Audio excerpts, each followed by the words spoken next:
नमस्कार, आप देख रहे हैं एसएस न्यूज टीवी चैनल, जो आपको देश प्रदेश की सभी खबरें जो आपको सबसे पहले एसएस न्यूज टीवी चैनल पर देखने मिलती है। ताजा खबरों के लिए एसएस न्यूज टीवी चैनल व फेसबुक पेज को लाइक, सब्सक्राइब एवं कमेंट। गुना जिले के राघोगढ़ से विधायक जयवर्धन सिंह द्वारा विधानसभा में राघोगढ़ कॉलेज से संबंधित पूछे गए सवाल पर मंत्री इंदर सिंह परमार ने गलत जानकारी दे दी।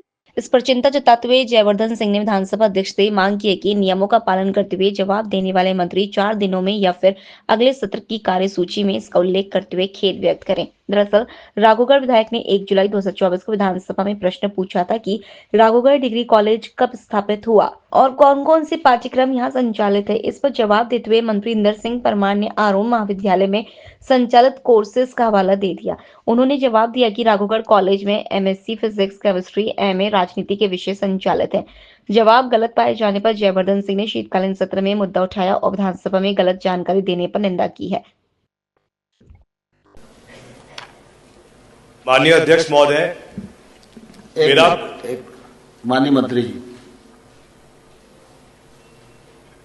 उत्तर पटल पर रख दिया।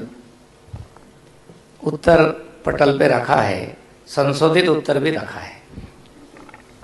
माननीय अध्यक्ष महोदय, मेरा प्रश्न राघोगढ़ डिग्री कॉलेज के संबंध में था, लेकिन उसके साथ साथ इस प्रश्न के अंतर्गत एक बहुत गंभीर विषय है जो जुड़ा हुआ है हर सदस्य के साथ में। माननीय अध्यक्ष महोदय, पिछले सत्र में 1 जुलाई 2024 को मैंने माननीय मंत्री से पूछा था कि राघोगढ़ डिग्री कॉलेज कब स्थापित हुआ, कौन कौन से वहाँ पे पाठ्यक्रम चल रहे हैं, और उसके साथ साथ मैंने आखिरी उसमें पूछा था कि क्या कोई आवेदन दिए गए हैं यूजी से पीजी करने के लिए। माननीय अध्यक्ष जी, मुझे पिछले सत्र में उत्तर दिया जाता है अतारांकित कि राघोगढ़ डिग्री कॉलेज में जहां पे पीजी कोर्सेज चलते ही नहीं है, लेकिन मंत्री जी उत्तर देते हैं कि वहां पर एमएससी फिजिक्स भी चल रहा है, एमएससी केमिस्ट्री भी चल रहा है, एमए राजनीति भी चल रहा है।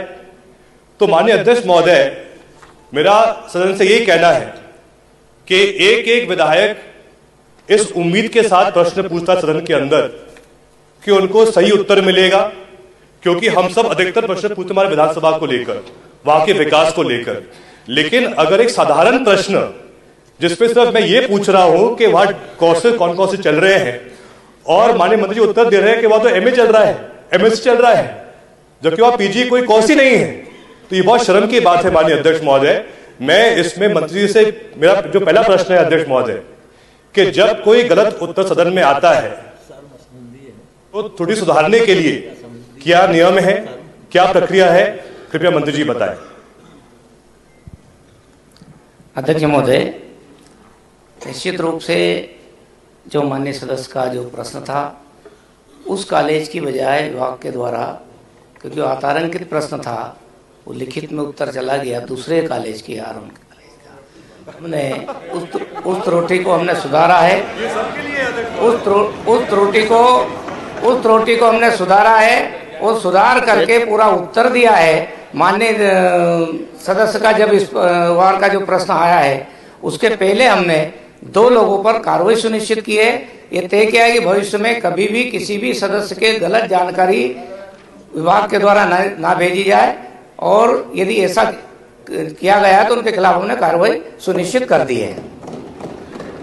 दूसरा पूरक प्रश्न। माननीय अध्यक्ष जी, मेरा सवाल था क्या माननीय मंत्री जी के द्वारा पूरी प्रक्रिया का पालन किया गया या नहीं किया गया।